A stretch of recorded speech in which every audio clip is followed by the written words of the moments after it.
क्या है? माइक बन गया। हाँ, ये प्रेस वार्ता एक्चुअली जीपी एसोसिएशन यहाँ की गोरखपुर की बहुत पुरानी संस्था है। ये 1974 में स्टैब्लिश हुआ था। It is more old than IME, जो इंडियन मेडिकल एसोसिएशन हम लोग का।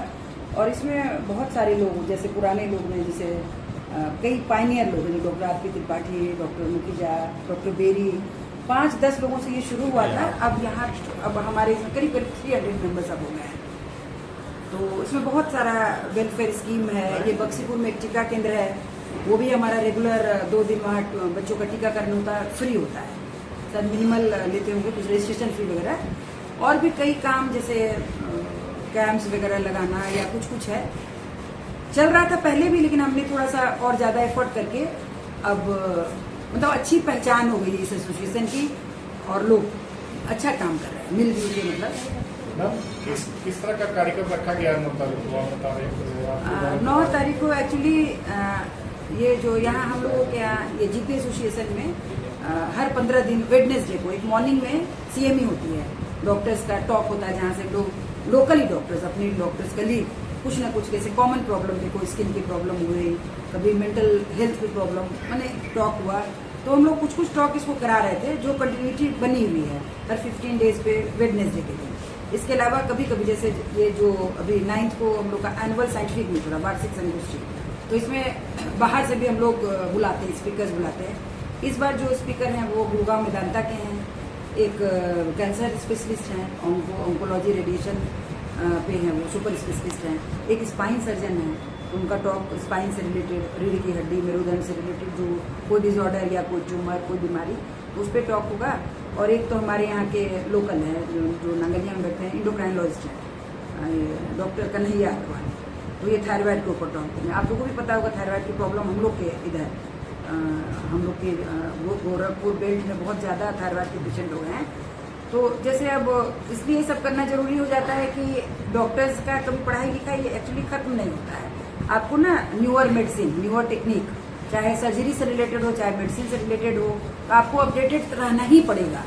तो इसलिए इस तरह का आयोजन करना पड़ता है। बाहर से भी लोग आते हैं, कुछ लोकल लोग भी हैं यहाँ के। कितने दिवसीय का आयोजन कार्यक्रम किया? ये तो है एक ही दिन का, 9th का।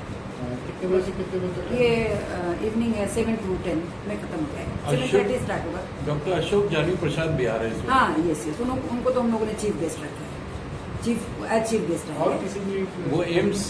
हाँ, एम्स में तो अभी वो एम्स की जो कमेटी है वहाँ, उसमें वो मेन है, वो चीफ ऑफ डीन और चीफ ऑफ दैट कमेटी है, जो बहुत विद्वान है। पता नहीं आप लोगों को भी मालूम होगा, वो तो बगल में ही रहते हैं, and is a very learned person. तो कभी कभी जैसे नॉट ओनली गोरखपुर, उनको यूपी लेवल या स्टेट लेवल पर भी कभी कभी स्टेट या मैंने उनको इनवाइट किया जाता है, कुछ मतलब रिलेटेड टू कोई मेडिकल से रिलेटेड कुछ भी बात हुई तो उनको हम लोगों ने चीफ गेस्ट बनाया। ये जो वर्कशॉप आप रख रही हैं उसका आम जनमानस से डायरेक्ट क्या संबंध निकलेगा? आम जनमानस से, चूंकि ये तो एकेडमिक वो हो रहा है, एकेडमिक और साइंटिफिक है, तो इससे तो फिर डॉक्टर्स नहीं, और तो रिसर्च स्कॉलर्स को ही फायदा होगा। हाँ, लेकिन आम जनमानस के लिए क्या है? ये रिलेटेड टू डॉक्टर्स है, लेकिन अब जब हम लोग हाईटेक, हम लोग मतलब आधुनिक तकनीक की चीजें सीखेंगे रिलेटेड टू सर्जरी या मेडिसिन, तो हम लोग जब सीखेंगे तो वो चीजें हम लोग पेशेंट पे हम लोग यूज करेंगे in the form of surgery या in the form of medicine. तो डायरेक्टली इनडायरेक्टली नहीं कह सकते, उनको ही फायदा होगा। डॉक्टर्स का हम लोग की पढ़ाई एक्चुअली कभी खत्म ही नहीं होती है। नई न्यू टेक्निक, जब हम लोगों ने जैसे पढ़ाई शुरू की थी, कंप्यूटर नहीं था, अब कंप्यूटर का ज़माना है, मोबाइल का ज़माना है, तो इस तरह से हमेशा कुछ ना कुछ रिसर्च और कुछ शोध का काम होते ही रहता है। तो हम लोग को अपडेटेड रहना बहुत जरूरी है। अच्छा, यहाँ चूँकि गोरखपुर अब अच्छा centre, hub in the sense कि अब सबको फ्लाइट से कनेक्टिविटी हो गई है और बड़ा नाम है यहाँ का, गोरखपुर का। योगी जी, मोदी जी और बाकी चीज़ों के अलावा यहाँ पढ़ाई से रिलेटेड एम्स भी खुल गया, वो भी है। तो जो डॉक्टर्स हैं, they want to come here, तो आते भाई उनको भी तो कुछ सुनने वाला चाहिए। इतने पढ़ लिए हैं, उनको भी कुछ सुनने वाला चाहिए। उनको भी अपना जो नॉलेज है कैसे होगा, कहीं मतलब क्या कहते हैं उसको, साझा करने की जरूरत है, शेयर करने की जरूरत है। मैम, यहाँ डॉक्टर दीपक गुप्ता एक मेदांता के डॉक्टर आ रहे हैं, किस चीज़ के स्पेशलिस्ट हैं, क्या है?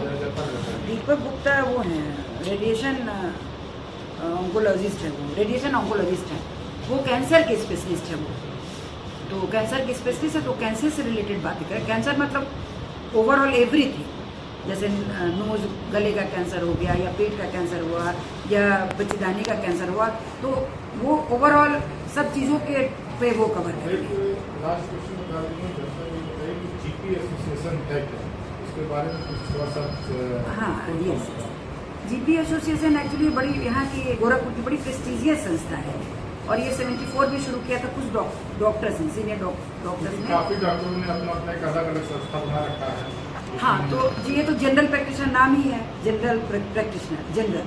तो लोगों के अलग, जैसे गायनी हम लोग की एक सोसाइटी है, सर्जन्स का अलग सोसाइटी है, हार्ट वालों का कार्डियोलॉजी का अलग है, तो एवरीबडी हैविंग डिफरेंट। लेकिन ये जो जीपी है ये हम लोग उसमें हर तरह के लोग हैं, इसमें स्किन के भी हैं, हार्ट के भी हैं, ईएनटी के भी हैं, कान गला रोग विशेषज्ञ, आँख के भी हैं, जैसे आँख के डॉक्टर शर्मा है, नाम सुना होगा, डॉक्टर मुखिजा हैं, या जैसे डॉक्टर आर के सिंह है, स्किन की उनकी अच्छी प्रैक्टिस है। तो इसमें सीनियर लोग ज़्यादा हैं, मैंने आई मस्ट से कि इसमें 60+ वाले लोग ज़्यादा हैं। लेकिन ये हम लोग की प्रेस्टिजियस, इसको हम लोग बड़ा प्रेस्टिजियस संस्था इसलिए मानते हैं कि लोग जुड़े हैं और लोग मतलब मिलजुल के बड़ी अच्छी तरह से ये संस्था चल रही है। इसमें बख्शी कुन लोग का टीका केंद्र रेगुलरली चल रहा है, डॉक्टर बीबी गुप्ता बच्चे वाले, उनका भी बड़ा योगदान है। तो इसमें पीडियाट्रिशियन भी हैं, हर तरह के लोग हैं। और चूँकि मैं 2 साल सेक्रेटरी का ट्रेनिंग और 2 साल का होता है, तो मैंने अब कुछ लोगों को तो काम करना पड़ेगा तभी ये आगे बढ़ेगा और ये संस्था बहुत अच्छी तरह से चल रही है। आईएमए से ये अलग कैसे है? आईएमए से ये अलग है, एक्चुअली ये आईएमए से भी पुराना है। ये आईएमए भी एक संस्था है जिसमें इसमें करीब मुझे लग रहा है करीब 1100 मेंबर है, 900 है, 9 या 1000 के आसपास आईएमए में।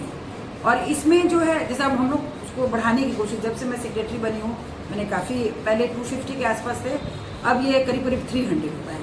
तो मैं बिल्कुल इसको प्रचार प्रसार में लगे हुए, लोग आओ जुड़ो, क्योंकि इसमें रेगुलरली मॉर्निंग वाला सेम ही होता है और भी बहुत चीज़ें होती हैं और लोग जुड़ रहे हैं इसमें। वोटाइमेंट से लोग आ रहे हैं, नए जो हमारी आधी उम्र के हैं, 30, 35, 40 वाले लोग, तो अब उसमें लोग जुड़ रहे हैं। अटेंडेंस मतलब लोग ज़्यादा इसमें भी जुड़ रहे हैं।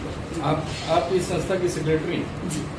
तो 2 साल का कार्यकाल तो इस साल खत्म हो रहा है। तो इस साल खत्म हो रहा है। होप सो कि आप प्रेसिडेंट नहीं, एक्चुअली इसमें का नियम है कि जैसे आईएमए में इलेक्शन होता है प्रेसिडेंट का, इसमें प्रेसिडेंट सीनियरिटी वाइज होता है। तो सीनियरिटी वाइज देखेंगे तो मेरा टर्न लगता है 10 साल के बाद ही आएगा। इसमें डॉक्टर साहब भी अभी प्रेसिडेंट है, जो हमसे 4 साल सीनियर हैं। तो इसमें सीनियरिटी वाइज इसमें से इलेक्शन नहीं होता प्रेसिडेंट का, तो इसमें लिस्ट निकाली जाती है जो सीनियर मोस्ट है, जैसे जिनका रजिस्ट्रेशन पहले हुआ। किसका चांसेस है इसको प्रेसिडेंट बनने का? अब डॉक्टर आर के पांडे एक पीडियाट्रिशियन बच्चे वाले, उनका नाम आ रहा है। डॉक्टर सिन्हा हैं, SM सिन्हा, वो भी बच्चे वाले डॉक्टर, बच्चे के डॉक्टर हैं। और एक CM सिन्हा है जो कैंसर सर्जन है, बट बेसिकली वो कैंसर पे काफ़ी कैंसर सर्जन है वो। तो इन लोग का नाम आ रहा है, अब देखा जाए। कमिटी जब इलेक्शन होगा, इलेक्शन ये तो अभी साइंटिफिक मीट हो रहा है, उसके 1 हफ्ते के बाद 16 को we are doing cultural program also, जिसमें रवि किशन जी चीफ गेस्ट है। तो कल्चरल का चूँकि इधर लोगों में बड़ी जागरूकता बढ़ी है, डांस करना है, गाना गाना है, तो वो 16 को इलेक्शन होगा और मेरा टेन्योर उसी समय 16 को फुल एंड फाइनल है। कल्चरल के साथ इलेक्शन मीटिंग के साथ मेरा टेन्योर या जीपी एसोसिएशन का 2 साल का ये खत्म होगा। जब बाकी जिसमें सेक्रेटरी का ही 2 साल का टेन्योर होता है, बाकी सब एक एक साल का ही होता है। जिसमें साइंटिफिक हुआ, साइंटिफिक सेक्रेटरी हैं, डॉक्टर सिद्धांत है साइंटिफिक सेक्रेटरी, ये डॉक्टर PC साई हार्ट वाले, स्पोर्ट्स भी होता है हम लोग में। आपने स्पोर्ट्स किया था, उसको अचिंत्य डॉक्टर ये जो अचिंत्य लारी विवेक होटल वाले हैं मालिक, उन्होंने स्पॉन्सर किया था। तो हम लोग के पास बहुत ज़्यादा माने पैसा नहीं है, बट हम लोग को हेल्प करने वाले लोग बहुत लोग आ जाते हैं जो स्पॉन्सर कर देते कोई प्रोग्राम, और बड़ा स्मूथली चल रहा है। तो मैं भी दिल से चाहती हूँ कमेटी बनी रहे। अब जो भी सेक्रेटरी आए, अब तो इलेक्शन में पता चलेगा, कुछ नाम मेरे सामने है। Thank you. चलिए, आप लोगों को भी थैंक यू।